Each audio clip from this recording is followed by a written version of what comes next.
Welcome to Wednesday Comics. To my right, we have Mr. Keaton himself, Alex. Hello, everyone. And across me, we have the man in black, Garrett. Sure. If you listen to your brother and read The Dark Tower, you would know who that means. You mean that movie that got like 19%? Well, I'm the books. I read that first book. Did you? Yes. The Gunslinger. I read The Gunslinger, and Corey's been trying to get me, Guest Host One, has been trying to get me to read that book for years. I got one word. That's not even a word. You didn't like That's not a word. It wasn't, it was all over the place. Gunslinger. Gunslinger, the first one. Like, I was expecting like one of the best books I've ever read. It was like a chore to finish it. Well, don't read the rest of it then, because like I think I don't think it's the best one. My favorite. I still want to give it a chance. My favorite actually is the second book, but I want to find where you guys get your Jones for this first book, so that's why I need to read the second one. Probably, I heard it gets its stride by the third one, but I'm like, man, that's a big commitment. Yeah, I mean, the second one I like it really a lot, so read the second one. We're not talking about Dark Tower today. That was just your nickname, and I am Marvin, the bell ringer. I can't find this email. Today, okay. I went on Wednesday Comics 605, so my bad. Today we're going to talk about, once again, Wednesday Comics 605 at gmail.com. Let us know your thoughts. Also on Twitter at Wednesday Comics. Or can call into our voicemail. Oh, I don't have my phone, so I don't know what the number is. 605 215 1849. I believe, if not, that'll be cut out of the show. If you hear it in the show, it's correct, so go ahead and call it. Leave us a voicemail, we'll play on the show. If you have questions, leave a voicemail and we'll play on the show and we'll answer you right in the show. But today, during Free Talk. Well, you put it on the wrong email, dummy.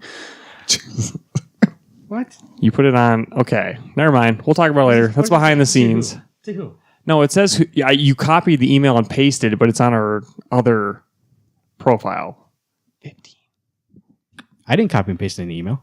No. Oh my gosh. I'll explain it to you later. Behind the scenes. We got a listener email today from Travis and about something we talked about last week. Oh, just kidding. It's not that email. I'm sorry. Yeah. What the fuck? I'm getting confused on this thing. I got it right here, okay? Okay, you just fucking do it. Here's what happened for people who are confused what's going on now. I asked one of these two to read it because I suck at like reading out loud.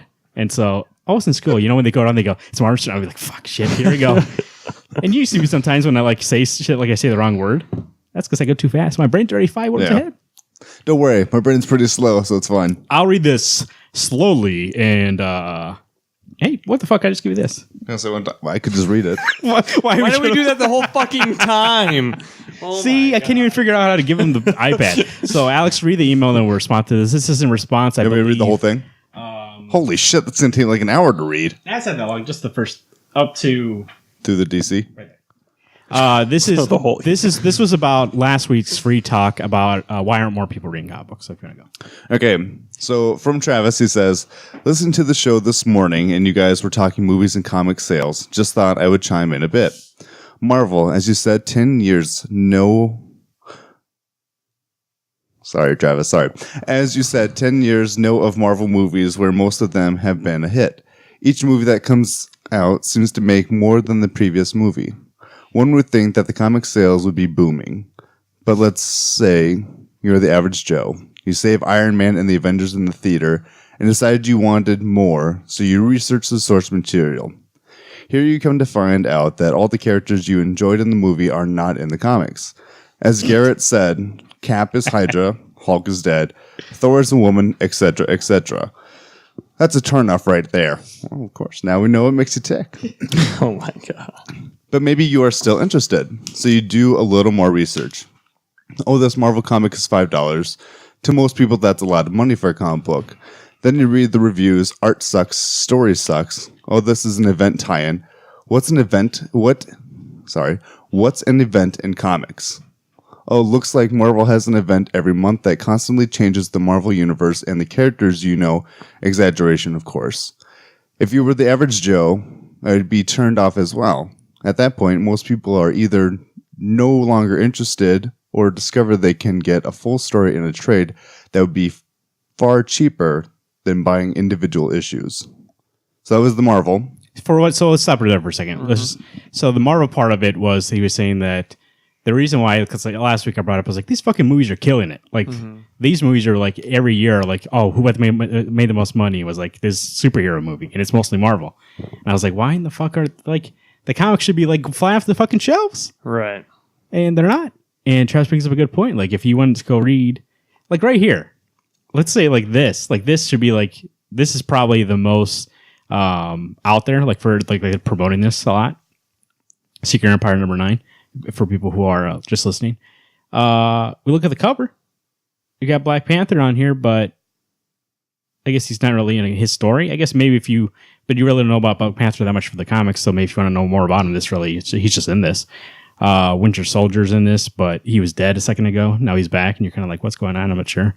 And if you started from issue 1, like you said, I think last week, you're like, Cap's Hydra? Well, like, what's going on here? So it's like very different. So you're right. Like when somebody comes from the movies and they're like, oh yeah, I want to read some Captain America. And they go to the shop and they find a comic book, Captain America, and they're like, wait a second. Captain America kills Black Widow? Or it's that. But maybe they don't start there. Maybe they even like see Captain America, the book is now called Captain America Sam Wilson. It's like, oh, Sam Wilson's Captain America? Where's Steve Rogers? And they find Steve Rogers and they go, what's this, Hydra? Like, what's going on here? Or even like, right, if you were to go to the comic book shop right now and you like those Thor movies, like when Thor Ragnarok, maybe no, by then they'll change it. But you're seeing Mighty Thor and you're like, oh, what's this? Who's just from cover alone? Like, we know it's Jane Foster, but from cover alone, you just know it's a lady and you're like, oh, I want to read Odin's Son. You look and you're like, he's not in anything right now.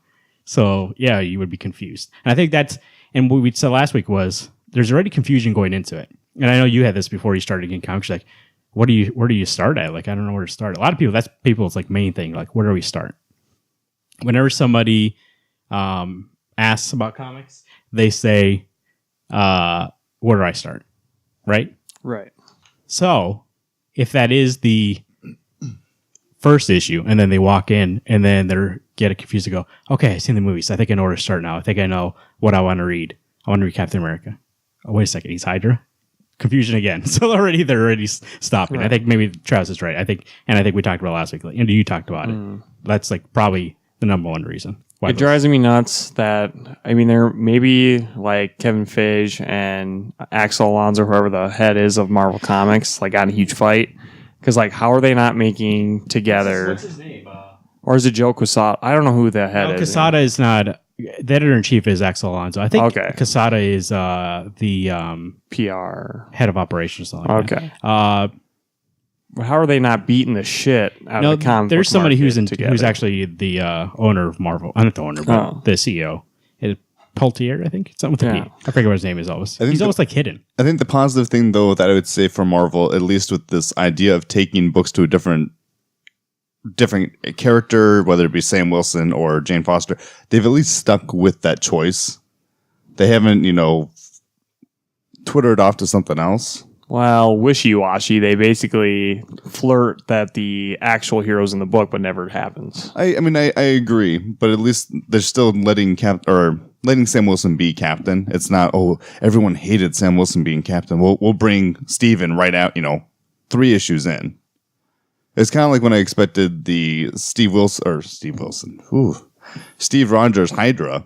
I thought it was going to be like a 3-issue thing. No, it's been forever. Yeah, it's been a long ass time. Almost as long as this show. I think we talked about it on one of the first episodes. So, but for Marvel being so conscious of new readers, for them to not only screw that up, like they screw up their continuity also.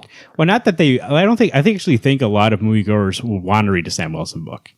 But when they go and they see that he's Cap already, like I think you were just saying, it's just, then they get confused again. I think it's just that confusion. Right. Like when you're trying to teach somebody new, they don't want to see, okay, you taught me this already. And then they look at it and they go, wait, this is different. That's not what you told me. Well, that's what it's enticing. Like you see those movies, then you go to the comic shop and you're like, oh, that golden age is past. Like that's not here anymore. Like, yeah, you're right. I can't read those stories. Those stories are from a different age. Yeah. Like now they're moved on from that. Right. So it's just bad time. I mean, not that they like need to stay in that age, but I guess they realize like what they're doing up now is going back to that. Yeah. And I think they realize is like, oh, it's hard to try to appeal to the mainstream with a certain time of comics, and then you've moved on already, and then you're like, oh, and people come and they're like, what happened? I don't know what happened. I was going to say something, I forgot. I'm going to just read the next part. Maybe I'll remember. Okay, so our next part is DC. I've enjoyed each of the DC movies that have come out since Man of Steel. Apparently, I'm the minority. The DC movies have been too doom and gloom for most people, basically New 52, except Wonder Woman. And that has turned people off. Here's hoping Justice League pulls a rebirth for the DCEU. Those that are interested are still turned off by the comics price and how many issues you would need to get the full story. That's the end of DC. Yeah. So I think what he's saying is that for him, DC was something he's like, oh, I can go back in this and rebirth. So, and he started getting into it, but he used, like Travis used to read comics, he said in there before, and he came back into it. So, like for him, it's easy to be like, oh, okay, I get comics. I used to get comics, and like this is a good way for me to jump back in. However, I think like at the end there, he said, I think trades is an easier way to go. For somebody brand new when they see a rebirth, I think for them, they're thinking trades. Like the monthly concept is still very foreign to people, and I don't think the market at all helps explain like how that works. You have to go into the shop and ask somebody. And in this day and age, like going somewhere and asking somebody like that face-to-face customer service, I don't think really, not that it doesn't exist, is that people don't want to do it. Like when you want to order pizza, like you order on a fucking app. Maybe not you, but do you order on the app or you call? No, I still call. Yeah, see, I haven't called a pizza place in fucking like 12 years. Yeah. Or however long those apps have been out. 10 years maybe. We'll say 10. Like I order on the app. If a place that I want to eat does not have a way for me to order without talking to somebody, I don't order from them anymore. And I've talked to people about this because I was like, am I weird or is this how the world is now? And every single person's like, yeah, I don't call. And there's no way. You're a fucking robot. Do you call people? I will call sometimes, like my Chinese restaurant I regular. That's I different call all though. the time. That's different though because they don't have any apps. It's not like there's one you can. Well, they're whatever that. Go pick up your food for you. They do that. Pizza. Have you called a pizza place? No, I usually use the app, to be honest. When you order Jimmy John's, app or you call somebody? App. Yeah. So if there's an app, you're going to do it. Chinese is different. I'll agree with the Chinese. I do call for Chinese, but it's like literally I want Chinese and there's no apps for any Chinese restaurants. So like I have to. That's exception to the rule. But like anywhere else, I don't call. Like there was a pizza place. I forgot what it was. No, yeah, there's a pizza place in town. It's a local place. And I was like, oh God, I want to have that pizza. So I went Toppers? I went on their website. I don't want to say. I went on their website and I looked for a way to do it. And they're like, call us. And I was like, fuck that. So I found something else to eat. There's other pizza options that have an app. I'm going to use the app. So I just think that people don't want to go into a comic shop and act like they don't know what's going on. Right. They don't want to go in there and be like, they want to go. A lot of people like to do research before they get into something, especially in this day and age. And so they want to go in there and be like, okay, I know what I want. Not everybody, but most people want to go in there and be like, okay, I know what I want. They don't want to be like, hey, can you tell me how this works? And I think very rarely you see that. Like if you even go to a store, a lot of times, we used to work at a retail store. So we're used to people coming and asking us stuff, but most of the time they would just walk by you and you ask them, hey, do you need help? No, I'm just looking. When they actually are looking for something, but they don't want to ask because like people, I don't ask people. Like even though I'm looking for something, I go to the store, they go, do you need help finding something? Oh, okay. And I go, I'm pretty sure I know where it is. And I'll walk around until like, unless I absolutely need it, I'll walk around for like a long time and be like, where is it at? And like, I guess they don't got it. Even though I could ask somebody. But I don't think I'm in the minority. I think a lot of people would rather go into a comic shop and know what's going on rather than be like, hey, I don't know how this system works. Like, how does this work? I think as a specialty place, as a comic book shop, Yeah. it's more awkward to be that person who doesn't know. As a guest who goes to other retail places, I'm less nervous asking, hey, where do I find car oil, automotive oil? That's what. But I've never asked I said that, we but- worked there, so you know, not that specific location, but like when I go to stores now I know. Hey, I just ask them. Like if they doesn't. But I'm just saying, as a comic book store is a specialty item that it is weird and it's almost awkward to go in. Or my cousin and I used to play Yu-Gi-Oh. It's weird to go into a place going, hey, do you sell individual Yu-Gi-Oh cards? And if you do, where do I go for those? Well, I have them right here. So then when you feel stupid once they tell you, That's by what the I way, mean. they're right Yes, here. yeah. Wait, are you talking about second-rate Pokemon? No, Oh, okay. original rate Yu-Gi-Oh. But it took me like, Magic the Gathering is number one. for instance, like me, Definitely. I was getting comics for a long time, and I didn't even look to see, hey, is there someone local? I was just like, I'll just do it online. And I think, and I was doing trades too. But I think just trades are just easier and they're cheaper. So so people like, if they see that solution and they're like, I'll just do that. Especially if you're new. You can read his next paragraph actually. Well, I didn't know if you want me to read it because you're talking about trades. It's about trades, yeah. So the last paragraph is, trades are much more appealing to people who want instant gratification after watching the movies. I think it'd be interesting to see trade sales after movies have come out. I know when I got back into comics, I was getting trades only for the longest time. It was just cheaper than getting individual issues that take up less space, and you don't have to board and bag them. It was only when Rebirth started that I felt I needed to know what was going on and had to get each issue. Of course, I get that. It becomes a serious investment to go to Rainbow each week, buy numerous issues, read them, bag and board them, then box them. A lot more work than a trade paperback, and I feel most people might be offset. Jesus Christ. By that. Maybe I should have read this. Maybe you should have, because for some reason I'm having a hard time getting through some of these words. Sorry. He only went second grade and then dropped. Of course, I got kicked out. Okay, anyway. A lot more work than a trade paperback, and I feel most people might be offset by that unless they have that collector mentality to them. I have friends who used to read a bunch of comic books back in the 90s, and they have said that they would like to get back into them, but they just can't afford them, especially with having a family. So I think a lot is like you were talking about. Like they go to those movies, and the movies are about a different time. You can go and get those trades. Like you seriously can go. It's not relevant anymore. I know, not but exciting. For nobody new, I don't think nobody new cares. For them, it's new. For them, it's exciting. It's the first time they're reading that you story. go online, you see everybody else's opinion on a story that you've read. It's not the same. But for some people, like myself, I don't know what everyone's reaction was to a book. And I still read old stuff. You went back and read Dark Knight Returns, so you're saying that you wouldn't have read it because you're like, oh, that's old. No, but I'm saying, I read weekly comics. You know, I read comics every week.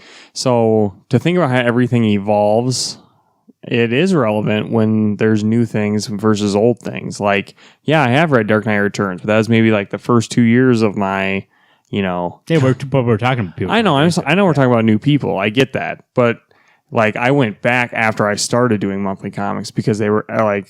I talked to you guys and was like, oh, what's one of the best trades ever? Like, oh, you should read this, blah, blah, blah. It was word of mouth more so than me going back. I started with new comics. No one's ever going to start with, they could. I started with trades. You started with trades? Yeah. Dark Knight Returns, Watchmen, Year One. That's what you did first? I guess for me, I'm in the same boat with him because that's the gifts he would give me were Year One, Birthright. The first actual graphic novel I ever read or trade paperback was Civil War. Yeah. So it's all I just think of people when they sit like in a Marvel movie, they're like, I want to go read comics, Yeah, but but for them, it's trades. But once you see that movie, you saw Civil War the movie. Now you're like, oh, I want to read the book and see, and then because think about it, if you're not into comics, you've been to a bookstore, and you've seen be like, oh, those are comic books over there, and so for them, that's comic books. It's those trades. A lot of mainstream people, when you say, hey, do you read comics? They're like, oh, yeah. Or like they go, hey, I want to get into comics. What trade should I get? I see it all the time on the internet. People are like, hey, what's some good stories? And then people recommend trades. The World Wide Web. Yeah, www. Because actually, last week I was was like, who do you know who reads comics? Like, there's nobody I can meet that says, hey, like Mighty Thor came out last week. There's only you guys and Corey. Corey doesn't read it. But like you guys and some people who are friends of the show or fans of the show, I could ask and be like, hey, you read Mighty Thor? And there's a pretty good chance, yes. But like other than that, like if I went to work, I was like, I can't ask anybody there. Hey, you guys read Mighty Thor? Nobody knows. However, I did remember when after the show, there are a couple of people there that read trades, and I see every once in a while I go by their desk and they're reading, Batman Rebirth Volume 1, and I see them reading like stuff. So they're like reading that stuff, but they're just reading it in trades. Well, I've got a coworker who is not an old man, but he's far older than me. He used to read comic books, used to get them. And now he gets trades. And it's not that he even buys them. He just goes to the library and reads them. Then tells me spoilers, the books I haven't read yet. So I was looking at, I would have to figure out how this market works. Because it's a unique kind of system for comics. Because it also goes through Diamond. I don't know if all trades go through Diamond, though. That's my question. Because Travis asked, me and him talked a little bit after he sent that email. And he wanted to see the sales numbers for trades. If it was more, he even sent in the email after a movie if it goes up or not. I looked at the number one trade that came out in July. You know what it was? It was an Image comic. You want to guess? One guess. Saga. No, Saga. Black Widow Mirrors. No. It was Monstrous. Oh, yeah, that's right. The number It one won some comic in award. July. Just 5 weeks ago. Whoa! Accidental bell hit. What? Just last month, July. Just July. In July, this one sold, at least her Diamond was the number one selling trade. It sold, but it only sold 7,000. Number one. I mean, if you stake money wise, that's $10. So it's it's what is it, 70,000 for them. So it's pretty good, but I don't know if I don't know if Barnes and Noble gets it through Diamond. You know what I mean? Or Amazon. Or they get directly from Image or something like that. I don't know how that works. So those numbers might be not reflective of the actual amount. So I would have to see if Amazon knows, because I guarantee you people mostly get trades through Amazon, Barnes and Noble, things like that. Because when you go to a comic book shop, they're so tied to that monthly system. That's the stuff they make room for. And then their trades are usually way smaller than their actual comic book section. And I think that hurts them a little bit, especially when you focus on monthly things. Because I think a lot of new people, they're looking for trades. And that's why when our local shop has, every once in a while, it's a 50% off sale. And what is destroyed after that is those trades. Because I think people, and a lot of new people, we've been on that line before, but they're like, hey, can you recommend some new things? And they pick up tons of trades. And they're like, hey, what would you recommend? And then they get trades. They don't go and get comic books or find those. Because they're like, oh, I could get this comic book that has the whole story and get it for, let's say it was $100, but now it's on sale, it's $50. Or I could go find the issues, and it's probably going to be way more than that. Yeah. And they won't be able to find it, every single issue. And I think just like Trav said, that collector mentality, they don't have it. They just want to read the story. Yeah. Kind of like pop over here. But it makes sense, is that the instant gratification, you don't have to wait for every issue to come out like we do on a monthly or weekly basis. Yeah. You get to read a whole compact story. I've heard from a lot of people that are like, why would you read that way? And that's why binge TV is so popular nowadays. People are like, I just want to binge the whole thing. I don't want to wait. People don't like waiting week to week anymore. So I think it made that the market has changed, but I don't think TV caught up. You got Netflix and all these people just releasing everything at once. But I don't think comic books have caught up. I think there's still that old mentality being we're going to do monthly comics. We talked about it a couple times, quarterly comics. Yeah, funny enough, that's how the industry started. It was quarterly. It was never monthly. Bring it out quarterly, you have a whole story per arc. Make it $10. Yeah. I would do that. You get a quarterly Batman book, and then that could be something that eases somebody new into that mentality of going to the comic book shop and picking up those issues, because they're I just have to pick up this instant story, and it comes out. I mean, the once every 3 months might be a little. When's it coming out? Yeah. You would have to be it comes out on the first Wednesday of the third month or something like that. But the nice thing is they do make apps for that, like that Comic Geeks we use. Sure, yeah. It tells you what's coming out. Well, hypothetically, what's coming out this week. Sometimes it's wrong. But imagine that, we have a show, and people have to check a website to be oh, what's coming out this week? What comic book? No. Rather than me just going being like the movies, they're never most of the time. But if I want to go see a movie, it's not oh shit, this was delayed. I can't go see it this Friday. No shit, it's gonna come out. Right. It might be bad, but it's gonna come out. But a comic book, I'm like if 4 kids walk to a bank, how long are we waiting for that finale? And how long are we gonna wait for that finale? End. I don't think people they really can't get into that mentality. I think maybe there need to be some changes to otherwise. But I told you, we would be 3 old men and be like, you guys heard of comic books? They'd be like, what the fuck are you talking about, old man? They probably do that anyways. But I'm saying at least maybe they'll know about comics. Want to get 3 reviews? Let's sure. go along. This is a long starter. Yeah. This one first. Secret Empire #9. Written by Nick the Mastermind Spencer. Art by Lionel Francis Yu with Joe Bennett. Colors by Sunny Go and Donnie Sanchez Alamara. Additional art by Rod Rice and the Colbeck's, is that her name? Colbeck scenes. So in this issue, we have that. We have what we found out is. So here's the thing. Remember I told you, I go, if it's in the cosmic cube, that'll be okay. I understand because it's actually happening. If it's in Steve's mind, bullshit. I'm gonna call it bullshit on that. I don't need to see that shit. Turns out, it's in Kubik's mind. So this Steve isn't fucking real we've been watching. So you're still right. So it's still in the Cosmic Cube. Yeah. So like they fucking tricked me. It's in the Cosmic Cube, but it's in her mind. So the Steve we've been watching throughout these dream things, he's not real. It's like it's just what her thinking of him, and he's going to try to convince her to do the right thing and restore him. But still, it's which is crazy because it's inside her brain is having this meltdown, making this other person she's thinking of tell her the right thing to do. You can imagine all these people we've been following so far are fake. Yeah. I mean, they're fake anyways. This fucking. I wasn't too committed. It was 3 pages of book, so I know, but I understand now. I literally don't understand the point. Like, why not have cubics? Like, she hid away in her mind. I don't know where she's actually located. But why not have her be part of the Cosmic Cube? Why not have her be part of? I know. Well, but is she? She's fragmented. Yeah, she's fragmented. Well, she's. So she's not sure she's like 90% complete, though, if you get my drift, because there's one fragment missing. Holy shit. But she can't. Okay, so she actually can't exist. Right. I was going to say, why can't she just like be there in the story and be like, right. You can see her having this double, what do you call it? She's rethinking. Well, that was the whole point. Red Skull changed everything, then he shattered the cube so that you couldn't do that. So you couldn't mess with anything. No, I know, but now she's like thinking about it. By the way, if you're fragmented, can you still like think? Or she had different minds? Is it still one mind? I assume no, but I mean I assume it's all one mind, but like your brain's got different functions in different locations. So there's probably a different. This shard is something specific. Maybe that's why the flashbacks were so more like visual, and then as time went on, it got more audible. You know what I mean? Like there was more like words involved because the cubes. Oh, you mean it went from silent panels to like actual dialogue? Right. Stuff? Yeah. Yeah. So like it grew in, and who knows? I just looked at it and was like, oh, this Steve's not even fucking real. Right. So you were right, Marvin. Just wrong. Dream. Still a dream.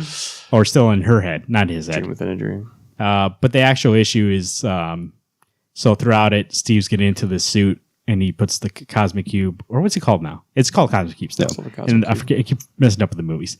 Tesseract. Do you think they'll bring the Cosmic Cube into the movies and that Tesseract's just a fake thing? Because it broke in it and there's an actual gem inside. Or stone. A stone. Yeah. I hate that too. Call it a fucking gem. What's wrong with the gem? In the movies, they call Infinity Stones. Fox has gem. I think a gem would imply like monetary value. I just think they think it sounds like weak. Girly.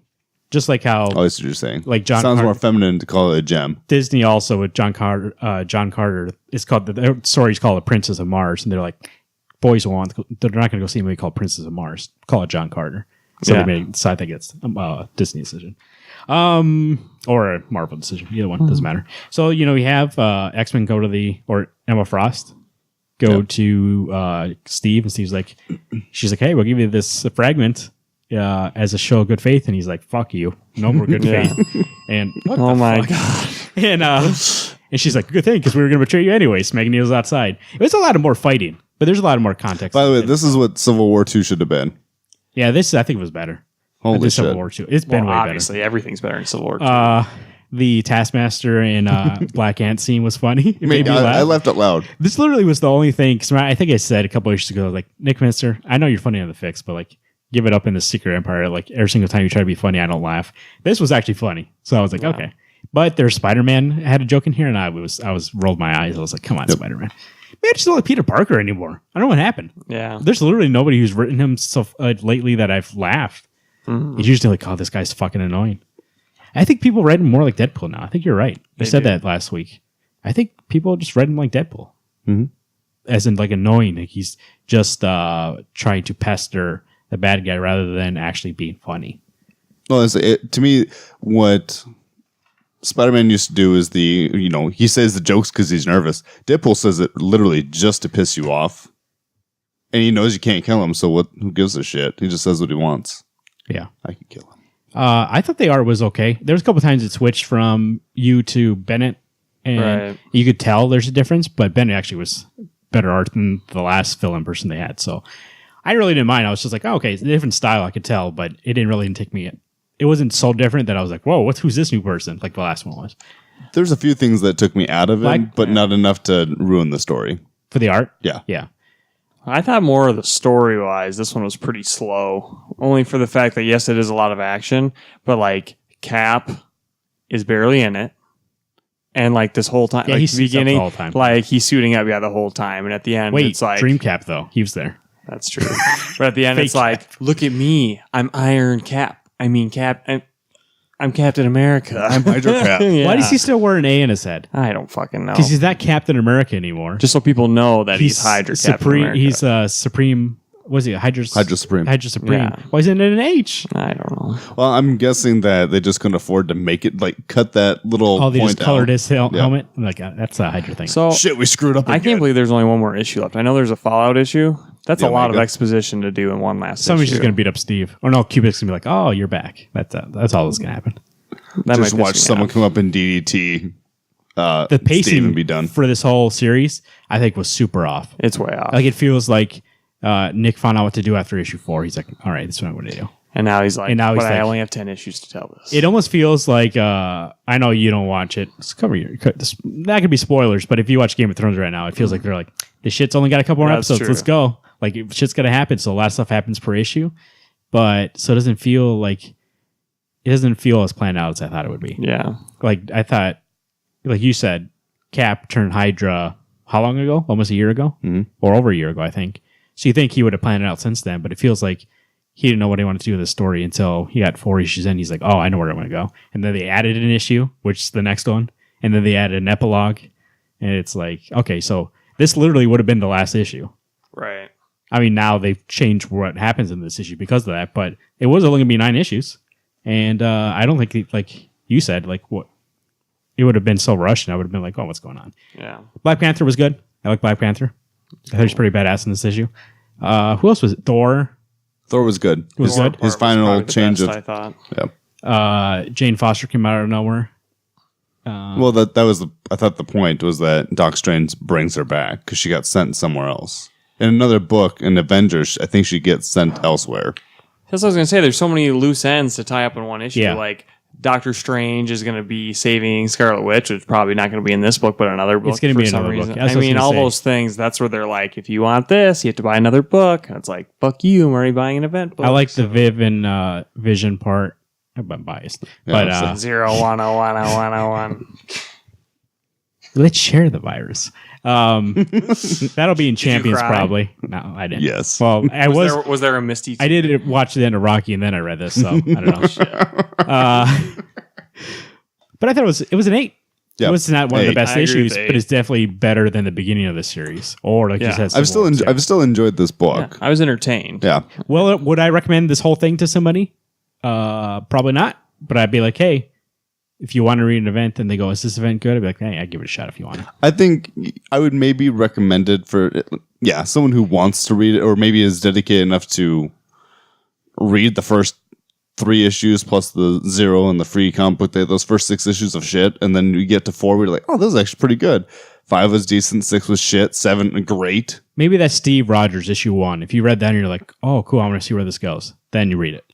But if you're just like, "Oh, is this a good event?" There's better events you can read. Agreed. I think it's not bad. It's not bad though. I mean, we've literally are judging this based on the last one though, the Civil War II. Like that was horrible. Yeah. So now we're like, "Oh, this is better." But yeah, So that's yeah. good. It's not as bad as the last one. But that's because, no offense, kind of offensive to Bendis. He kind of just assassinated characters by who they were to begin with to make it fit in the story, where at least I find that Spencer's at least kind of giving you that boost of, this is who this character is supposed to be, and this is... So far, yeah, honest he's to written a them. lot of characters right. Captain Marvel, Black Panther, Steve, I think, even though he's changed, it's still like how Steve would be if he was Hydra.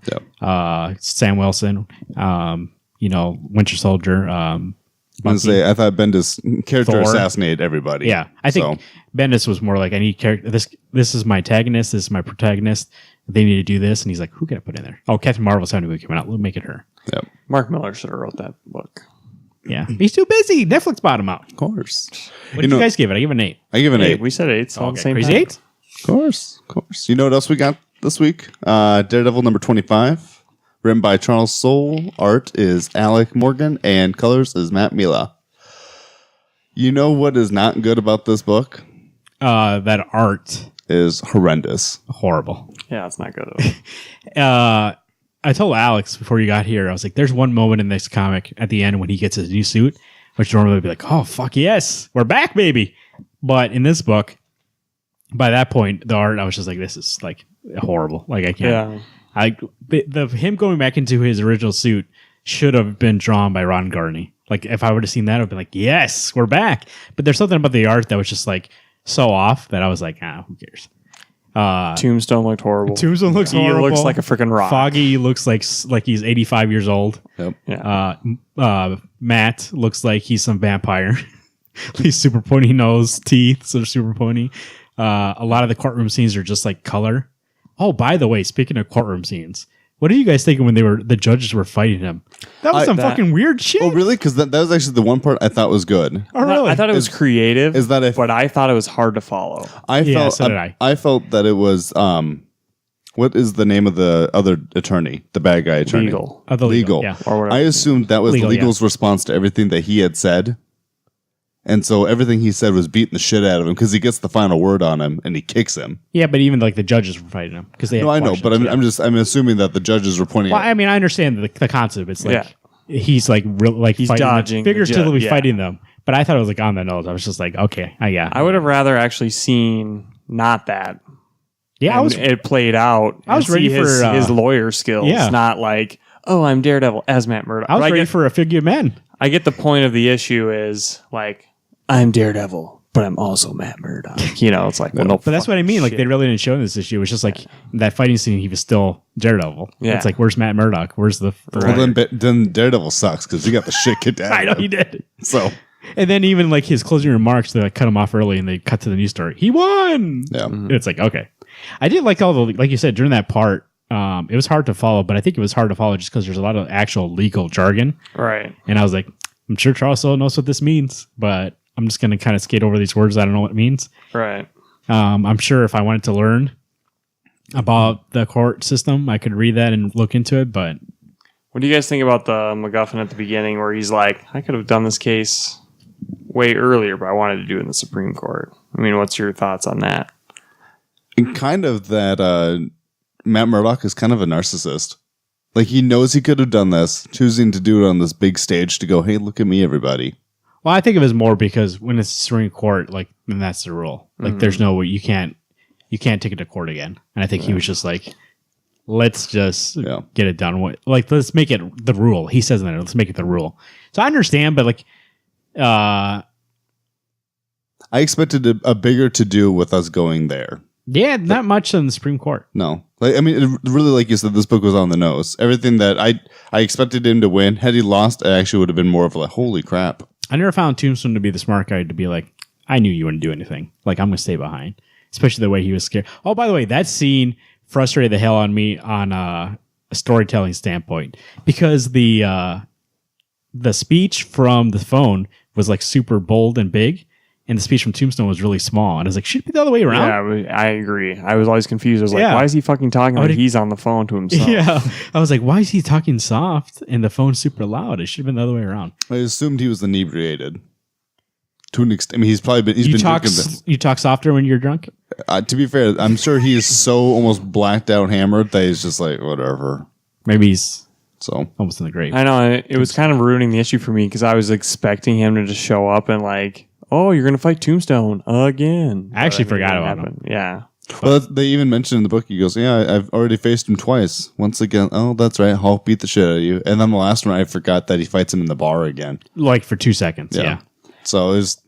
The last arc was so strong, and this has been like, that I'm just like bummed. Like, it should have been... This arc is enough to make me want to drop this book, but I know like the next one, I think Blind Spot comes back. It should be good, and I'm guessing Garney is hopefully back on. This made me think of two things. One, that Charles Soule was like, that he was told, hey, find some way to put him back in his Georgia costume. We're going back to Legacy. And he was like, okay, how did I do that?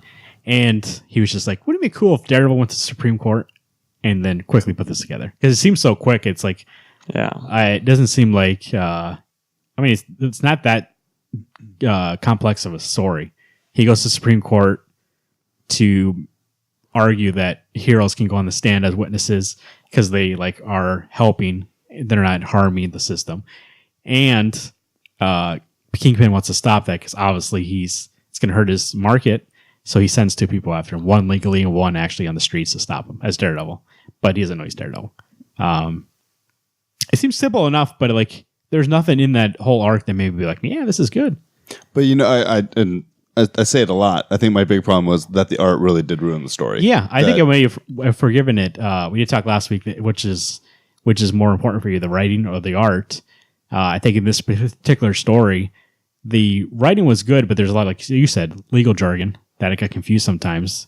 Not confused, but like I don't know why I need to read these terms and like. Right. Obviously, it's more realistic to have them in there, but is it really good for the comic book? I don't know. But if the art was like Ron Garney, I'd be like, yeah, all right. Yeah. But this one, I was kind of like, no, I don't really like it. So the art hurt the book for me. Yeah, I would have been like, oh, it's all right. I would have given it maybe like a 7. But with that art, I think I gave it a 6. 6. Yep. I was going to give it a 6. Only actually prompts to the cover because I think the cover's great by Ron Garney. Yeah, it's Ron. You think he's coming back for the next arc? I do. Okay. I'm not sure, but like also with this whole suit changing thing, like making a big deal about that. So he put on his red costume, but then he puts on his black one. But then he put his red one on again. Like that's just confusing. Why did he put his black one in the safe? To keep it safe. If he's not going to ever wear it again, just burn it or something. Yeah, but my assumption is it's you never know when you might need a suit. So it's not even for the fact that he might be sad. But the whole point of the story was like he's done with that Daredevil. He's moving back to being the hero rather than the vigilante. He's going to be a hero again. Right. And so like, why would he be like, just in case one day I decide to change my mind? He's like, save that for a dark day in my life. But I'm not even saying that it's a dark day. I'm saying that his red one gets destroyed. I understand logically. Until you, well, that's the only way. But he's got 15 of those red suits. I'm sure. I bet his whole closet is just a red suit. Even though I don't know what red looks like from 20 years of being blind. He knows what red is. I know. I know he knows. Smell it, taste it. Does he tell us that? Yeah. Like he can taste it. And smell I think in Mark Wade's run, he could smell colors or something like that. Well, I don't know that. Doesn't make sense. Red dye, of course. All right. Next book is That might be wrong. I might be making that shit. I don't think that's I think right. I'll look it up. Smell the color blue. Next one is Kamandi Challenge number 8. Smells like the ocean. Written by Keith Giffen, art by Steve Rude. Yeah, that's all I got. Holy shit, it was horrible. The art was actually not bad, but the story was bad. Even the art bugged me. Really? That was more classic, I thought, for Kamandi. Like, if you go back and look at some of his old stuff, like, that was very vintage. So that kind of reminded me of that. But the story, like, I was so sick of hearing Ulysses, Odysseus, Ulysses. I was like, fuck. And at some point, I feel like the Wolves changed their name to Ulysses. And like it was. I know. I lost track of their fighting over him. And the bug had nothing to do with anything other than it bit him and he fell. Of course. Yeah, with Keith Giffen, he is just so long-winded. He just has to explain, like, God, he doesn't let the art breathe at all. And so I was literally like halfway through the book, I was just like dying to get to the cliffhanger. I almost wanted to just skip it and get to find out because they already referenced that there was something in the water. It's like, I'm guessing this thing's coming back. Got to the end, there's the sea monster attack. So. Yeah, one of the best cliffhangers because it's not him falling again, but one of the worst stories to get to that cliffhanger. I like the story had nothing to do with it other than he got caught in between two factions fighting. I think the part that I enjoyed about this issue the most was Margaret Bennett's letter at the end. I didn't read that. On how she expected somebody to pick it up. Yeah. I didn't get this issue. You didn't pick it up? No. That's how bad it looks. You're going to jump on Tom King. You didn't miss anything. I told Alex, I looked at the shop and I was like, and I looked at the beginning and I was like, last issue he fell again. And I looked at the end of this issue and I saw what it was, the sea monster. Sea monster. And I looked throughout it and I was like, you know what? Right now when I'm looking through this, I'm like dreading reading this. So why even get it? So you're going to go back for Tom King though? I might. I told him I'll look at it, but I don't know. Well, I don't know if there's really any point in me getting. I feel like 12 better be good. I think the only reason to get it is the fact that it is Tom King. Just to say you have it. I also like Eastman. Like I think him and Tom King get together would do good. Sorry. Side note: the Teenage Mutant Ninja Turtle Dimension X cover had Ace Duck. I know that means nothing to you guys, but I only get the Eastman covers. Holy shit, it's fantastic. Ace Duck 80. I looked up, by the way, Daredevil. He can smell the dye of the color. Okay, that's different if it's wet. And he also can feel like if it's black, it gets hotter than other colors. So okay. Well, That makes I can do the sense. two without being blind. So he's probably not. He doesn't have the full spectrum of color, but he can see some. So you're saying that he was making a pizza and he burnt his fingers. So that's why, with his senses, what did he you was guys- like, "Oh, that's why I'm wearing." What do you black." guys give? Chemicals were in that pizza. So this wasn't good at all. I saw that No, it was based. it on was not Odyssey. enjoyable. I'm going to give it a 3. I'll give it a 4. I enjoyed the art. What do you think? You like the art? I did. Did you like it? No, I couldn't tell. Like I couldn't figure it out. I thought it was more classic, like Kamandi usually looks. Like I thought it was more old school. There was something about it for me that was like, I don't like this. But then I would look and be like, it doesn't look bad though. Like it had moments of looking really good, but there were other parts where what was drawn didn't make sense with what was being said. And it was like That's the thing is with Keith Giffen, like you could barely see the art on some pages with how much freaking text. Oh really? Yeah. Oh God. Like So you much said, I text. could not wait to get done with this to get to my next book. And part of me was just reading this because it was on our list. I even thought about texting you, going, we "Dude, change- we should have Black Hammer." Fucking read a different book." Hey, we've done Kamandi every issue. We don't need. Well, now we probably need the Tom King one. But I'm just saying that since we do the Secret Empire every time, but if you're not going to keep getting it, you and I can. We don't even need to talk about it then. I would until like we to get talk about the issue. conclusion though, because we've talked about the first 8 fucking issues in this book. Here's the thing though. If the conclusion is like every other issue, where it's just like a story and then it just finally like ends, would that be satisfying for you, or No. do you actually need it to be like wrap up the whole thing and be like, this is? I feel like it's going to be an oversized, and Dan DiDio's going to put like 3-4 pages of actual resolution of the story. I think you need to have a resolution, or it needs to lend into Kamandi's getting his own book. Yeah. You should look and see if who's doing the last issue on the app there. But yeah, I give it a 4. I mean, it wasn't entertaining. Yeah, I don't know what else to say. Lazarus X plus 66 number 2 is called Binary by Greg Rucka and Aaron Duran. Art by Mac Chatter. And he did the colors too. So this is the story of Joaquin Moray. He was the Lazarus of the other family, right? And they were working Moray together family. with Forever. And here's the thing. The one thing I couldn't remember, because it's been so long. I know he betrayed Forever, but what did he do exactly? So they were going against the Smay, Yeah, the big guy. big dude. Yeah. And basically, like, Forever was kicking his ass, and Joaquin stabbed Forever through the back. That's right, yeah. And then, like, they won. They didn't lose all their territory or whatever. So the Smay family, whatever, still, and Murray now have a union, and they are victorious against that group. But I guess he was told to kill her, and he didn't kill her. He just stabbed right, her. and that's why he's in trouble. Yeah, okay. That's why they're not. Because in now trouble. this takes place after. There's parts of it I Yeah. know take place before. Right. Yeah. But the main story is it takes place after yeah. this So final they were fight. asking to see if he's loyal or not. Okay. I thought this issue was really good, Yeah, I agree. story wise and art wise. I really like the art, and actually makes me want to check out Briggsland, which he does the art for. Oh, really? Yeah. It's more political, or not political, but there's a lot more question about in this world, where is your level of morale? Like, not morale, but like, where's your level of like how you treat people, your humanity? Like this guy basically, so he and his brother were brought into this family. What is his cousin, right? Yeah, His aunt and uncle. And he becomes the Lazarus of this family. His brother becomes part of the family that like is the power that is making decisions. They have in that family, there's a sister, brother, and then a mom and dad. We learn later on in the series that basically their uncle killed their dad. It's part of what the tradition was, is that one brother usually kills the other one. Someone, the stronger one survives. They find that out later, and basically they have basically a secret alliance, being like brothers first, then family, rather than family, which is what the whole time Morales were like, no, family's first, and for them, brothers are first. So after he doesn't betray Forever and like kill her, they're like, oh, can we trust them? And they want to completely, like they were trying to do with Forever, make him completely under their control, so that way he can't make decisions on his own anymore, can't be his own person. And his brother's trying to fight it the whole time, right? And then at the end, they're like that, and then one of the brothers, their cousin, basically hates him, and so he like builds up all this stuff to make like, oh no, he can't be trusted. We're gonna override him. Well, then the mom says, Yeah. no, you're fucking taking control. And the sister of that family is upset, obviously, because they're close. And I thought, like, this is, we see a lot with Forever, right? a lot about like how her dad treats her and all that stuff like that. And it really is. I mean, we can't tell if it actually is father-daughter or if he's actually playing her or not. In this one, it was kind of like both of them were like, fuck him. Yep. He's our tool. Quit calling him him. He's an it.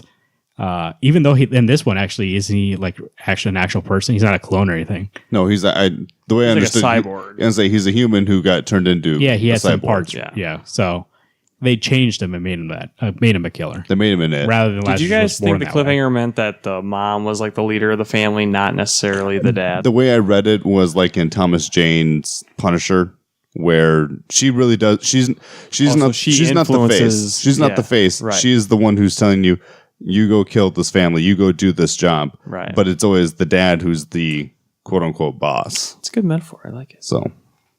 Yeah, because if you think about it, like they're all doing the hard work, and she's always like sitting there at the end. She makes the decision. Right. She's like, family comes first. Nothing override else. them. Yeah. And they're like, okay. Where before they were having discussion, the father was having a discussion, the cousin was, the brother. They're like, should we? Let's give him one more chance. Yeah. They were making a decision. She's like, override him. Yep. And I was just like, dude, that's fucking cold hearted. And then, so I would expect the actual conclusion to come in actual Lazarus book. I expect. I would assume so. I assume all these other issues we're getting are just side stories. Seeds. They're planting. Yeah. I thought this was a solid 9.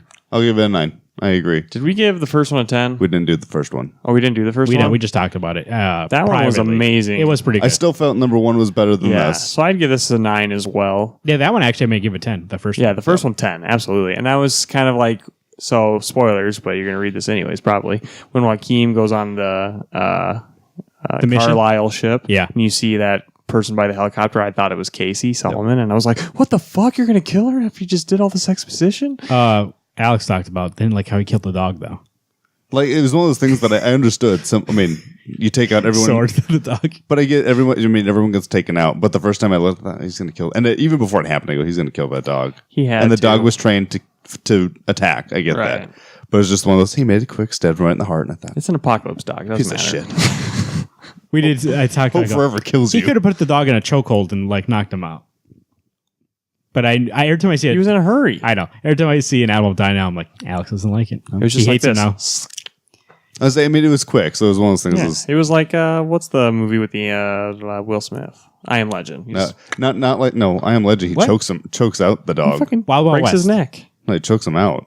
He chokes him out in a lock hole because he's sad he has to kill his 7 dog. And he pounds. just goes, don't talk about that fucking movie. What movie? One of the most depressing movies of all time. I thought so when we heard that they were going to do a miniseries and Lazarus was taking a break, I think we all were kind of disappointed. Like, it's going to take a break. It just came back. But I think these miniseries, at least the first 2 have been good enough. I'm like, oh, okay, I can wait. Yeah, it adds. I think it adds to the story, and especially will be more well rounded when we come back in after this. Yeah, I'm actually learning a lot of these people now. Yeah. I'm like, Who wrote this?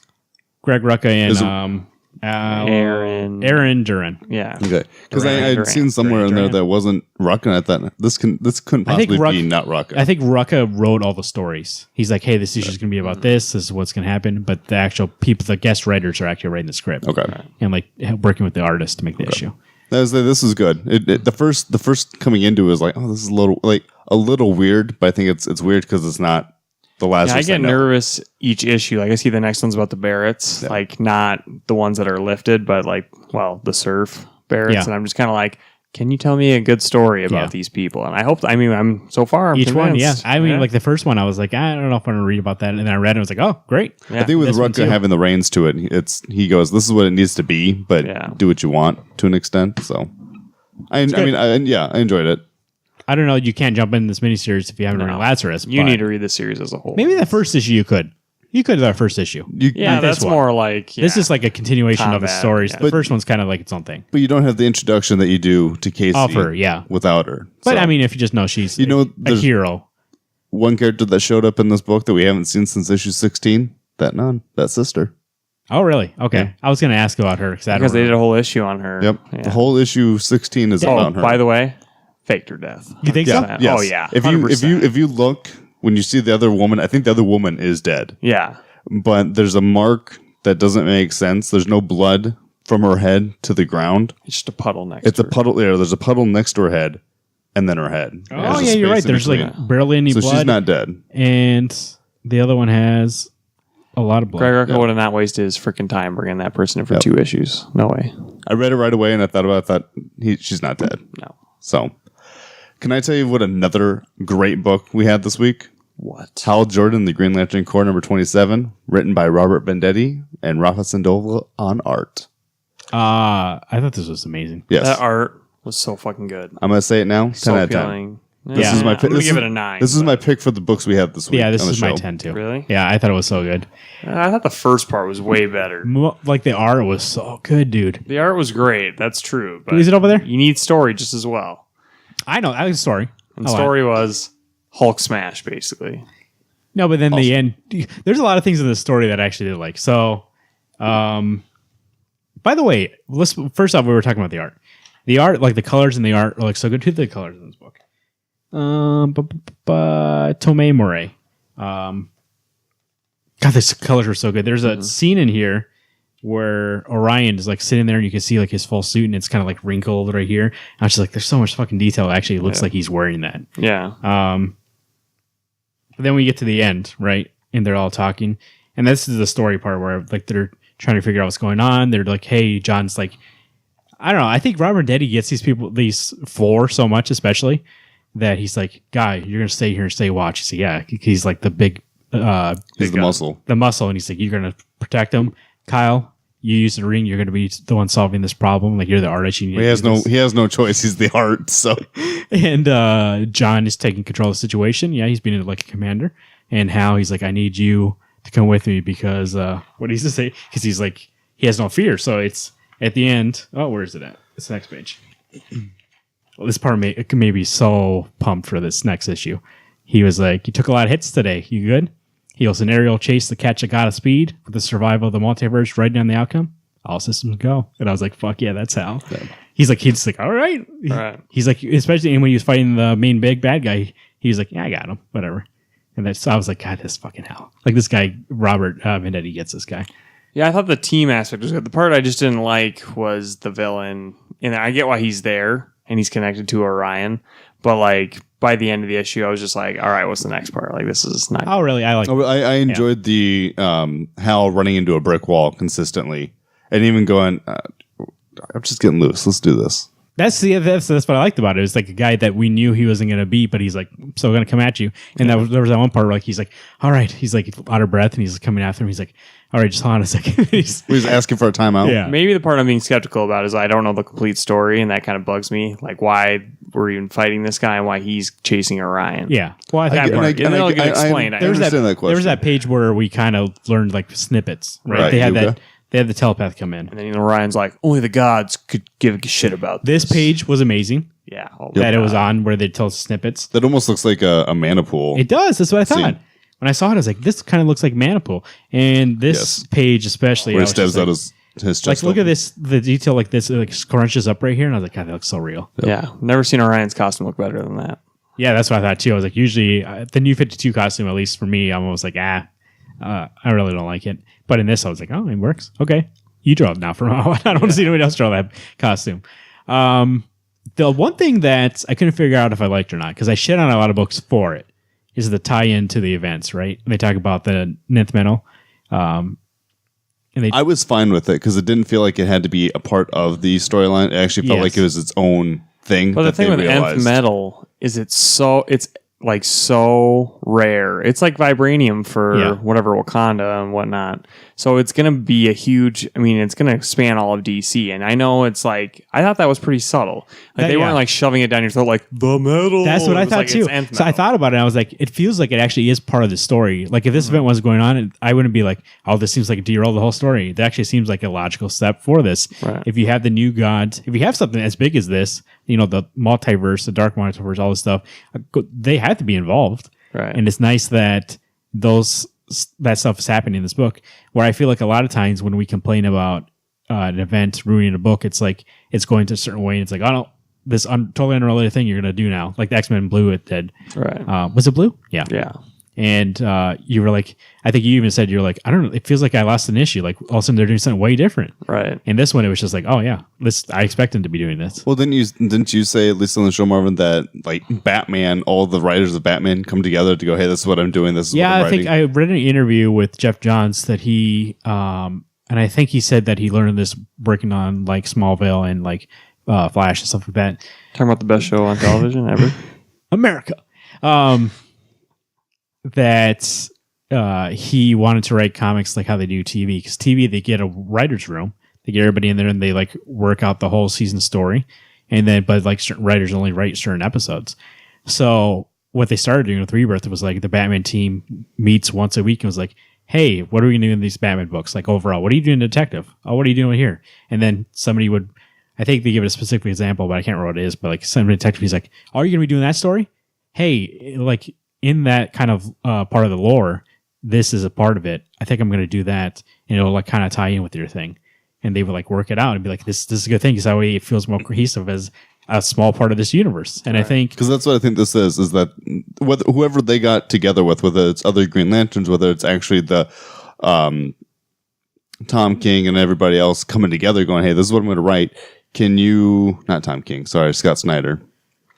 Can you make this a part of it? Or if you're going to do your own thing, by all means do it. But it's just a nice coincidence that it's going on at the same time. Yeah, I bet Scott and everybody got together and was like, hey, I'm writing this metal story. Here's what it's going to be about. And people are like, oh, okay, cool. I'm going to, if nothing else, feed off of it. Not even have to tie in. Yeah, there's no way that Robert Eddie was going to have, Nth metal in this. It's called Ninth? Ninth. It's like Nth. It's not metal. Ninth. It's Nth. Yeah. Right. Like that. They talk about it as in terms of numbers in that the Forge book, right? There was an 8th metal. I always thought it was the 9th metal for the longest time, but they always reference it as nth metal. So it has like a number designation. But I doubt Robert Eddie was like, I'm going to do that. And then the whole metal thing's about that. He's like, oh, happy coincidence. Right. No, I bet they didn't think they talked about it. Well, I mean, I'm sure there's a plan. I'm just saying. No, I'm assuming you're right. Yeah. This 100% confirms, like, I didn't know this, but Mr. Miracle is not in continuity with the universe by Tom King. Tom King said he was. He did? Yeah. Well, okay. Well, why? Because of Ryan?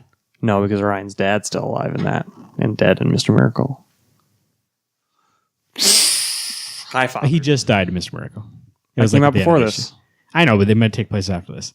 Tom King said it. Tom King said it does take place in continuity, and something's going to happen in it that'll affect the DC Rebirth universe. Regardless, this is but he said the same thing about Vision, and the only thing that happened was Viv is in Champions. You know what I mean? I suppose. And Vision's like a little weird. Yeah. Now. 10. I know you said 9. You said 10.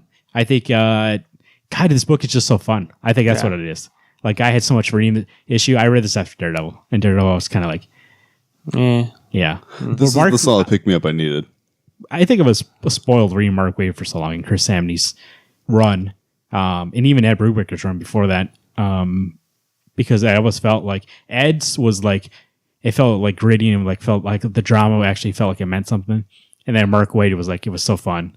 And then now I'm on this part here, and there's like court stuff, but like it feels that Daredevil feels like we're jumping all over the place. There's something about like a super villain, and then we're going into courts.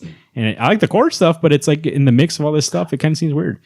The one thing about Daredevil that I think is wrong is that he hasn't found what story he wants to tell. He has either here's a really good arc or here's kind of a shitty arc. Like he's not sure what he wants to tell us. We're 27 issues in, and it feels like there have been small solid arcs, story. But overall, like there's a story that's going on.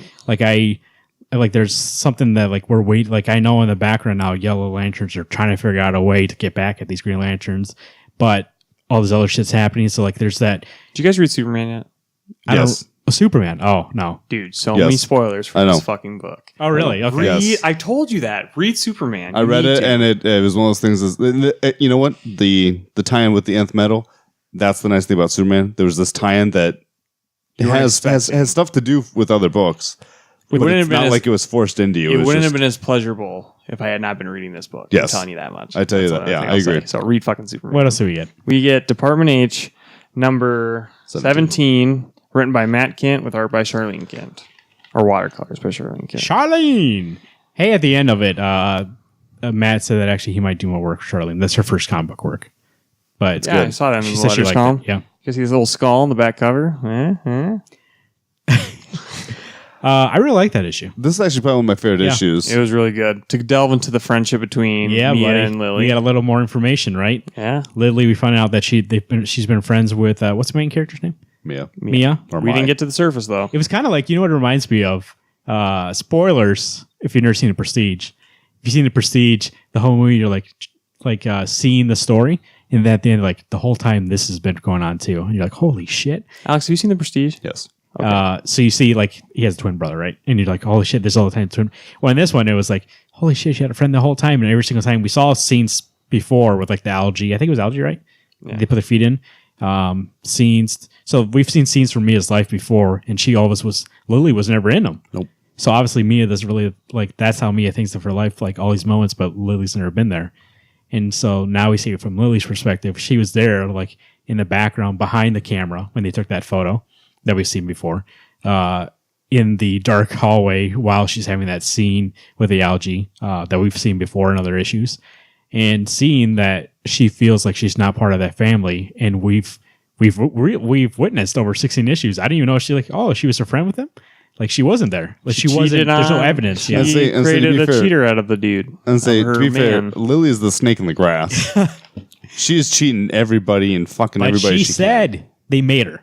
She is like she has so much malice. But yeah, we were learning that right. So Yeah. she's trying to have an affair with Mia's father. No, No, No. her lover, whoever the Alan. dude in space is, or on Earth. Alan is the Alan. one funding yeah, everything. Elaine or ALAI. Wait, let me see this again. It's not her It's father. Lily sends the no, emails. Yeah, Lily sends the emails fucking up Oh, yeah, you're right. Mia's parents' relationship.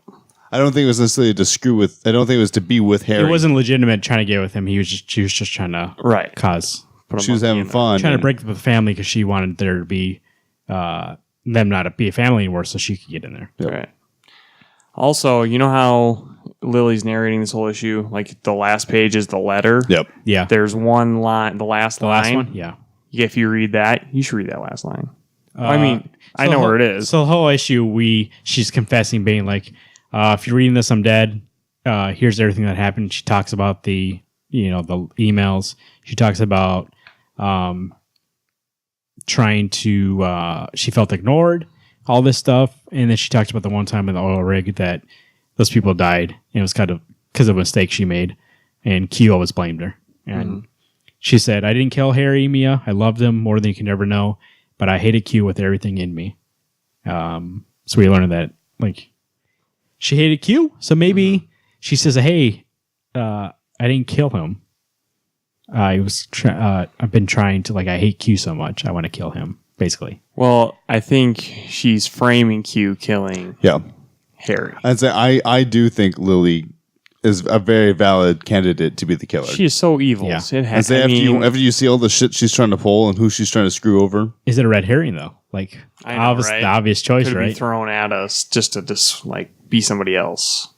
Do you think that, so on the oil rig, she said it was an accident, that she had it expected before? She said, "I know I did." Do you think she's lying?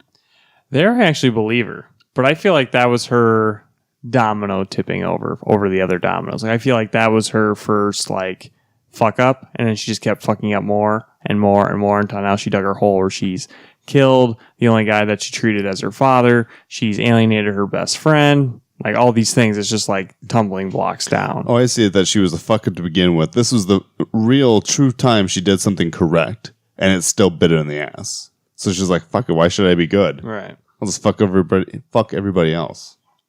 I thought, yeah, writing wise, I thought this issue was really strong. Yeah. Especially even like as a standalone thing, the way it was framed, that she was confessing like the whole time, and at the end you saw it was her with the basically like an iPad thing. It was like, "Hey, I got news from the surface. I'm Like, gonna go crowd in this corner real quick. it's like the virus has spread to another country. It's going all over the place." She goes, "Why wouldn't they let us up there then? I don't understand." Do you think that was real too, or is she lying again, Lily, when she said that? I don't know. She didn't show anybody the message. She was like, "Hey, we got a message."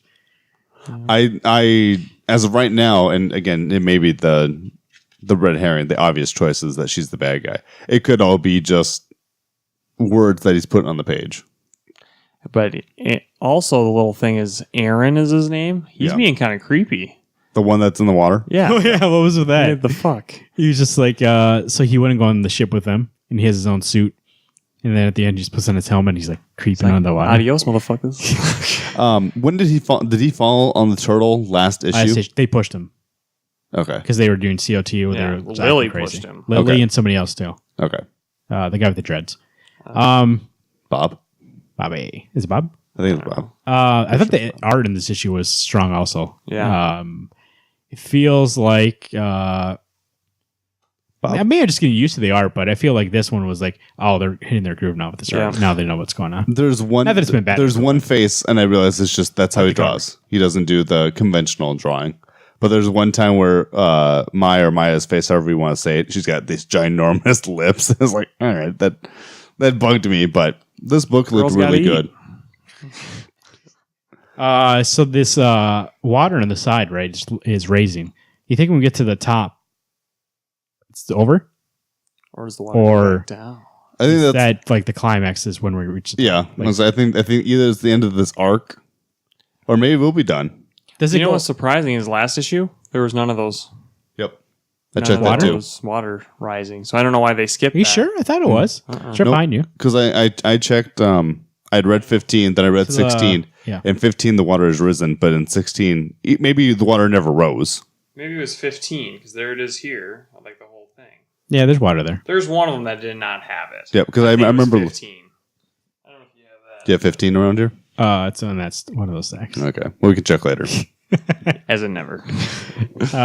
Hey, another reason why you should get the paper comics because you wanted to see this on digital. I give it a 9. I loved it. It was 9. It was good. Yes, Solid. 9. You know, I think we agreed on, except for Green Lanterns, I think we agreed on all our rates this night. It could have been a 10 if I got a little more juice on the mystery side of things, but I like the way, like I said, I like the way it was framed. It was like a nice storytelling mechanic from, telling from her perspective, and where we're seeing all these things from how she saw it growing up, and then her confessing the whole time, being like, hey, here's the real story.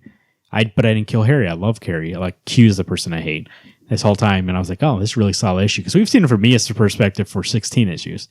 We've seen Mia trying to figure out a mystery this whole time.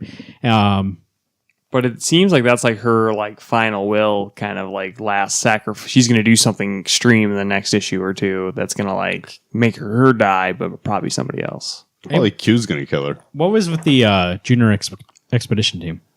I have no idea.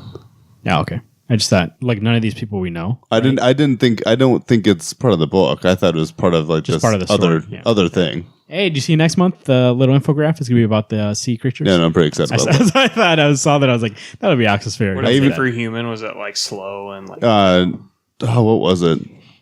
It's like we're selfish and stubborn or something like that. Short-sighted. There you go. Stubborn or Those have been the comics this week. Department H number 17. If you want to go get that whole, I think you can get. It's probably a couple of trades by now. So if you want to get that trades, or you can find the issues if you want to. Hal Jordan, the Green Lantern Corps, number 27. Lazarus X66, number 2. Secret Empire, number 9.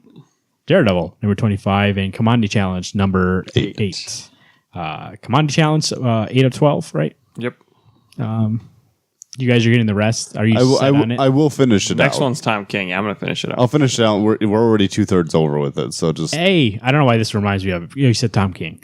I saw that an upcoming arc of Batman after Jokes and riddles. Jokes and Riddles, and I think there's one between it. Lee Weeks, who I talked about, that Elmer Fudd that you didn't like, he's doing an issue. The Batman. I know you didn't like it, but I remember saying on the show, being like, "Get this man on Batman. He's on Batman." It's not my favorite. Go to RaymondComicsandCards.com and get your comic books from a store to support your local comic book shops. Like I said, hard business. They're fighting bookstores out there. When you're fighting Amazon.com, it's pretty hard. Hey, so they got borders closed. Amazon did not. Whatever. They don't need to know that. So, you know what we're going to do? We haven't done it for a while. So if you're a new fan of the show, you can go back to episode, I don't know what number it is. I don't know why I even was going to try to guess. There's an episode. 26. 26. I don't know. No. It's around 40 to 30, go in that range. 30 to 40. We played a game called Are You Hundo? We're going to play it again for the second time on the show. Here's how the game works. If you forgot or if you've never heard, the game works like this. There's going to be 3 rounds of 5 questions each. Each question I'll ask to one of these two right here, Alex P. and Garrett G. Garrett G. Garrett W. G. It's my name. When I ask them a question, so GG. for instance, I'll ask Garrett a question. He'll give me an answer, and Alex is going to say the only thing he can say, no discussion, if he agrees or disagrees with Garrett's answer. They're going to be on a team. If he agrees, then I ask Garrett, okay, you want to lock in, are you Hundo on that answer? And he tells me yes or no. Which means 100%. Or that's a chance where he can change his answer. If I don't know why he would change it if he says he agrees, but if let's say he disagrees, then Garrett could be like, oh, maybe I should change it. Or if Garrett's like, no, I know what I'm talking about, then he'll lock in and they get a point. They get a point for all the right answers, and Marvin gets the point for the wrong answers. We'll see who wins in the game. 2 versus 1. Black shirts versus the white shirt. Hey, Man in Black hasn't lost too, by the way. Right? Different man in black. Yeah, I know, but that's what I called you. And so we'll say you're that instead of the... I can float, bitches. He's from Dark Tower and you're from Lost. Okay, good. Man in Black. Yes. I wrote all these questions. That means I need to kill Corey, though, which is kind of sad on his end. But on my end, I still win out. Speaking of Corey, Understand. who wants to go first here? I'll let you guys decide since you guys are a team. He can ask me first. I'll ask Garrett first. Okay. What? Alex was like selfishly, but not. I'll go first. Oh, did you? I think Yeah. said, oh, he can go It's too late first. I said now. I'll I'll go- go yeah, first. say Oh, Garrett. Alex can go first. Well, Whatever you want, Marvin. I'm picking Garrett. Of course. I'll pick Alex. Jesus. No, Garrett. Spider-Man Peter Parker is a fan of what MLB team? Is it the New York Yankees, the New York Mets, Boston Red Sox, or the LA Dodgers? Was that first part of the joke where you're like, Spider-Man? Is that what you're. Can you repeat the question? What? Spider-Man Peter Parker is a fan of what MLB team? New York Yankees, New York Mets, Boston Red Sox, or the LA Dodgers? Boston Red Sox. Alex, do you agree or disagree with that answer? I'm going to disagree. Disagree. Garrett, do you want to change your answer, or are you Hundo? So we got Yankees. It's not a. Can you read them? I can't read these off the top of my Yankees, head. Mets, Dodgers, Red Sox. Yes. Boston, Texas. No, I'm just kidding. Texas. I is think so- maybe I should say Mets. I'm gonna go with Mets. Mets. Are you Hundo? Hundo? New York Mets, correct for 1 point. Oh, yes, that's what I was thinking. That was weird. What the fuck? That's what I was. How dare you cup my fist? Yankees seemed too obvious. Boston didn't make sense to me. LA and absolutely. LA was no. Yeah. The New Jersey Mets. Of course. You can't deny though that first time Marvin said the question, he said like I Soups. I just assumed he got a weird stutter all of a sudden. Got excited playing this game against us. Spider-Man. Come on, Spider-Man. Hate that. I was looking for. I Today, forgot. Junior. I'll just drop it in. I'll edit the. We actually have a theme for this game, but I forgot to play it. That's on me, though. That's on me. Gosh. Alex. Yep. 10 seconds on the clock. Not it. Just kidding. DC Comics held a vote to see if Joker would kill Jason Todd. That is a fact. How was this done by? A. Phone hotline. B. Online poll. C. DC editors meeting where they voted. Or D. A hand count at San Diego Comic-Con. Phone is by call-in hotline. Garrett, do you agree or Agree, disagree? 100%. Okay. Hundo. Are you that's correct. 2 points. Got it right this time. Oh, you should keep scoring that thing. Or keep scoring your head, either one you want to do. You can erase. We're 2-0, so I can keep scoring that way. Garrett, Mm-hmm. TMNT was offered to which company before the creators decided to do it on their own? DC Comics, Dark Horse Comics, Black Mass Comics, or Marvel Comics? TMNT was offered to which comic book company before they decided to do it on their own? DC Comics, Dark Horse, Black Mask, or Marvel Comics? I'm gonna say Dark Horse. Dark Horse. Alex, agree, disagree? I think I'm going to disagree. Still going with Dark Horse. You're going to lock in? Are you Hundo? Hundo. I don't know why that's for a correct answer, which you did not get. That is incorrect. Black it is Mask. Marvel Comics. Shit, I was wrong. I saw Marvel said, fuck you, and they said, all right, let's go make some money. I think mostly because it's supposed to be like a parody of Daredevil. So like, hey, I can't believe you didn't put Image on there because there was an Image run on Turtles. But Well, I was going to say, if he says Mirage, that would have been the right choice, the too. Image Comics Super Bowl? Anybody?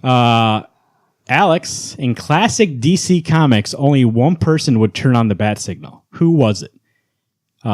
Stacy the Temp, Commissioner Gordon, Renee Montoya, or Harold the Janitor? Hopefully this isn't a red herring. I'm going to say Commissioner Gordon. Garrett, do you agree or disagree? Gotta agree. You can lock in or you want to change your vote? Since I've got the agree, I think we're in it as a team. Hundo, Commissioner Gordon. You are going in Hundo, and you would be incorrect. It is Stacy the Temp. You said it in the original? Before New 52. She wasn't Gotham Central. Yeah, like Gotham Central. That's what I thought of, but I was like, I'm pretty sure. Then why do they always make reference that Gordon turns it on all the time? He does now.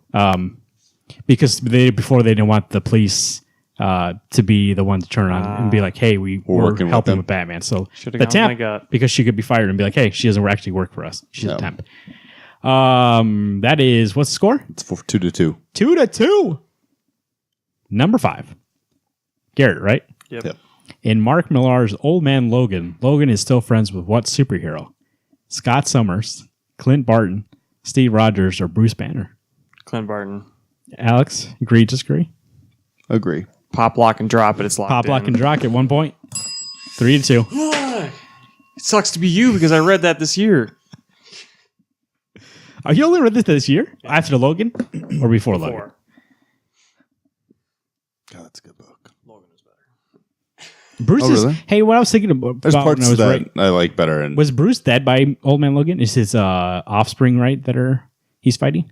no, Bruce is still alive. Oh, yes, but he's just really old. He's the big one that eats Logan. Then Logan rips out of Oh, him. I see. Okay. Alex, what emotion do Blue Lanterns harness for their power? Hope. Is it fear, love, wonder, or hope? Hope. Garrett, disagree or agree? Agree. I'm going to Hundo that hope. 4-2, right? What's purple? Oh, that's avarice. Is it? No, that's Passion. red. Indigo is compassion. Yeah. Garrett, who killed Bruce Wayne's parents? Is it Joe Kerr, Joe Chill, Joel Churn, or Joel Chiller? Joe Chill. Joe Chill. Alex, agree, disagree? Agree. Locked in. Locked in pocket. Another point. 5-2. Hey, speaking of Jax, well, that's Joe. But did you see in Sean Murphy's White Knight story that Yeah. it's Jack Napier for Joker?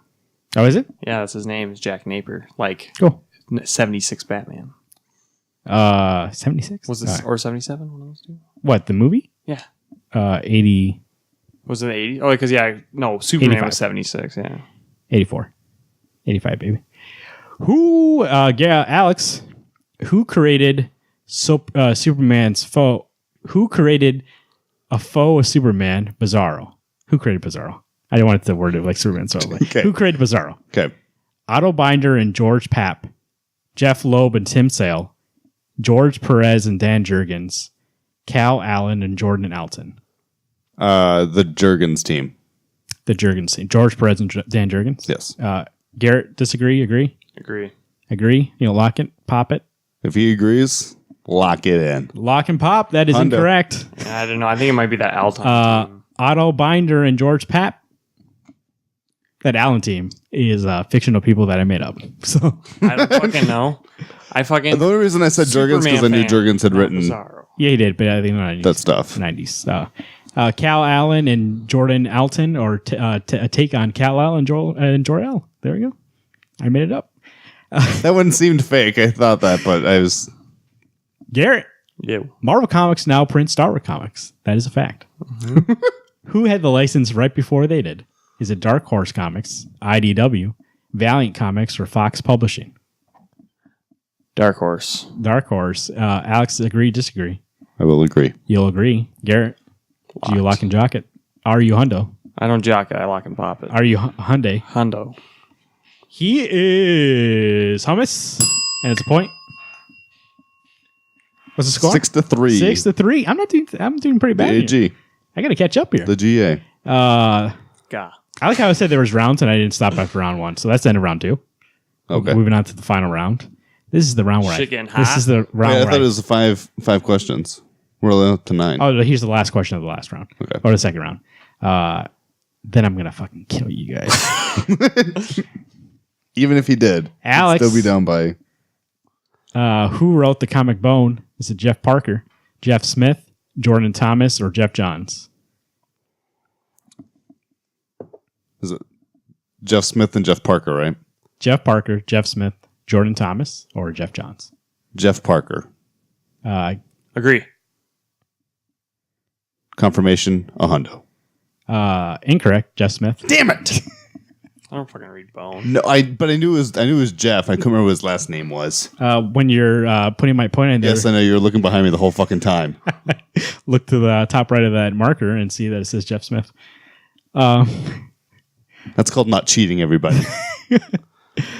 That was the end of the second round, and on to the third round. 5 points on the line. What is the score? 6-4. 6-4. This is where it becomes 6-9. This is where I get up ahead. Doubt it. You got this. Garrett, who created Professor X? Is it Stan Lee and Jack Kirby, Stan Lee and Steve Ditko, Joe Simon and Jack Kirby, or Jack Kirby by himself? I'm going to say Stan Lee and Steve Ditko. Alex, agree or disagree? I'm going to agree. Garrett, are you Hundo? Are you a Hyundai?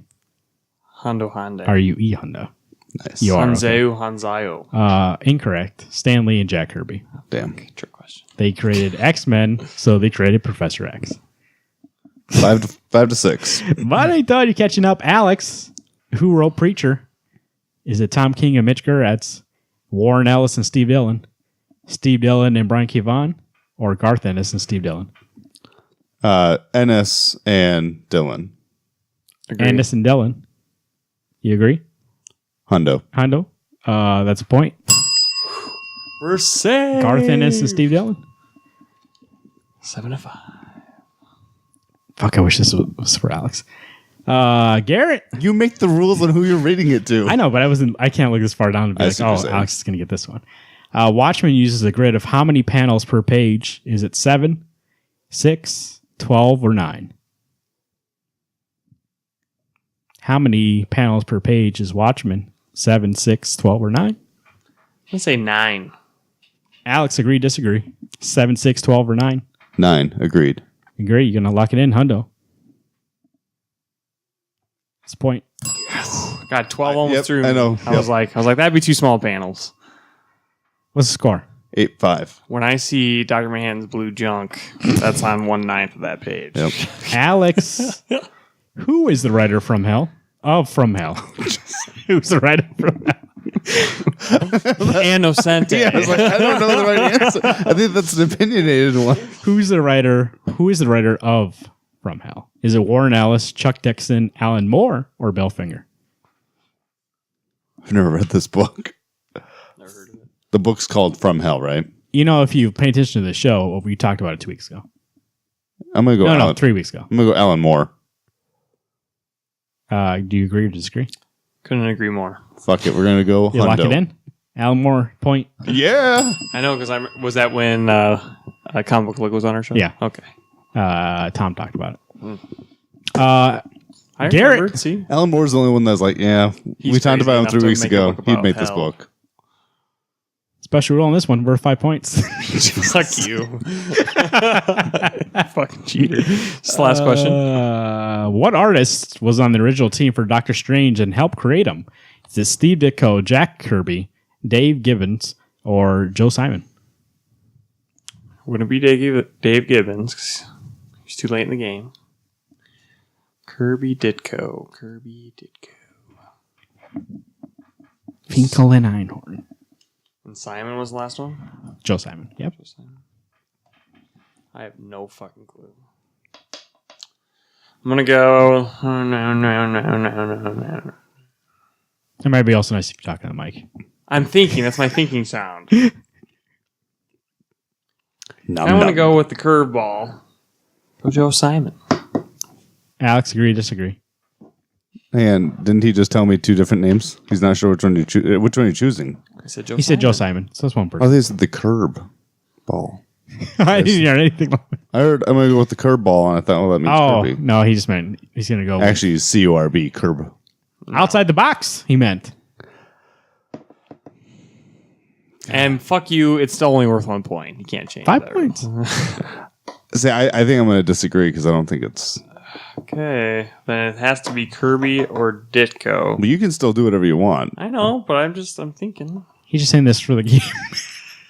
So the one was Kirby. Going Ditko. Dicko. Lock it, pop it for 5 points. It's Dicko. Fuck yeah! Fuck you. God. Yes. 2, 3, 4, 5. Boom. What was the final score? A lot 14 to a to little. 5. You're 14-5. That is RU Hundo. The last game I was play auto clips. I was going to do auto clips, but I forgot. So, sorry, you only get trivia questions. So you're not Hundo. Oh, why did I turn that off? So you're not Hundo. We're done with this show. I was like, fuck you. We won for going home. That was pretty good. I I'm mean, going to you go take guys, my I like winnings out of those. your fridge. That was a fun game. It's nice when we work together and I don't get the shit kicked out of me. you actually did better than I thought you would. The Watchmen thing I thought was throwing you. But It was close. When you People talk put about the it a 12 lot. in, it threw me off. People talk about it a lot, and we talked about Mr. Miracle like 2 weeks ago, and I was like, hey, it's like Watchmen, 9 panel grids. So I was you hoping fucked you up. guys were paying attention. From Hell, I thought maybe Alex wouldn't know it, but I was like, oh, I hope Garrett doesn't think this one because he'll remember. But out of all those writer choices, no one else would write The only that one that story. made sense was Alan Moore after you said it. I thought, yeah, he seems like that kind of guy who would write that. Well, I think Warren Ellis would write something like that. Ellis could, but I mean, I think that would have been something that I would have if you would remembered. have put Garth Ennis, Then I would have I would have been. been like, ooh. Yeah. That was a good game. Make sure to email us, WednesdayComics605@gmail.com. Make sure to follow us on Twitter @WednesdayComics. Garrett2188. Alex Pastrello, also Pastrami_news. Follow me @Marvin_Saguero. And also Facebook.com/Wednesday Comics Podcast. Find us on What? iTunes. Look at that. I thought that was Alex's handicap board. Yes, but from the guy who can't actually see without looking behind him. Well, for some reason, I always think there's like a fourth social media that we have. Ever since I added Pastrami News, it threw me.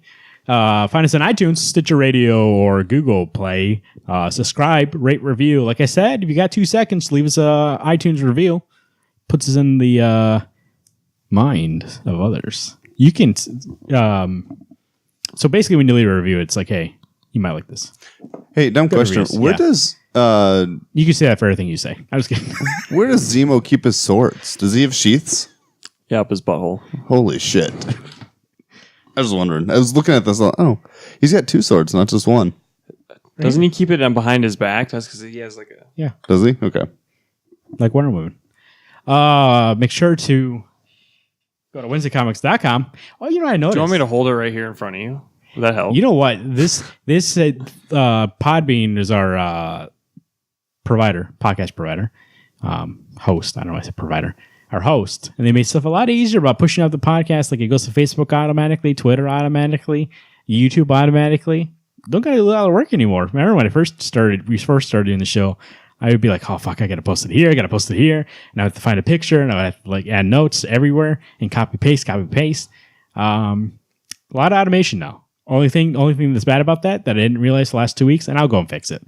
Haven't been updating the website, WednesdayComics.com, because there's an auto push it. So for all they know, sitting in the Phantom Zone. for all waiting. they know, the last thing we talked about was Mr. Miracle number 1. Oh boy. Oh, wow. That was like 2 episodes ago, right? Yeah, it was only 2 weeks ago. I'll get them all up there. We'll have a barrage. That was only last week. We talked about Mr. Miracle. Speaking of YouTube, We talked about it this week, too, but we didn't talk about the book. the book was 2 weeks ago. last week. Speaking of YouTube, if you want to find the video, you guys have found it. If you're looking at me right now, if you're looking at him, looking at him. Of course. Looking at you. But if you're listening to this and you want to see the video, Scared. youtube.com and search for Wednesday Comics. We still haven't got that 100 yet, so we can get the URL. What right. happened? Lock it. If you know, here's what you got to do. When we first started the show, too, we had you do this audio-wise, and some people did, and it's pretty great. Give us hearts. Go to your grandma's house. Log I into- get 300 likes on YouTube, then I get to punch Alex in the balls as hard as I can. Agree? I don't agree. Hondo, are you locked in? Go to your friends. Go to your friend's Locked house. in. Go to your For the show. go to your friend's house. Go to your relative's house. Go to your grandma's house. No steel cap Log shoes. into their YouTube and subscribe to the show. They want to see it too. This is the number 1 show in the 34 to 75 market. No. You think anybody? You think when you're 75, you'll be still reading comics? Or your eyes will be gone by then. Mine I'll be like Led Dent from Tokyo Ghost. I think- That fucking shit I jammed into my to be head. fair, I think by then we'll just be automated to read everything. I've read everything in the world. Oh, well. Can you imagine that Wednesday comes, you're like, and it's like 30 seconds, you're like, good comics. Okay, move on.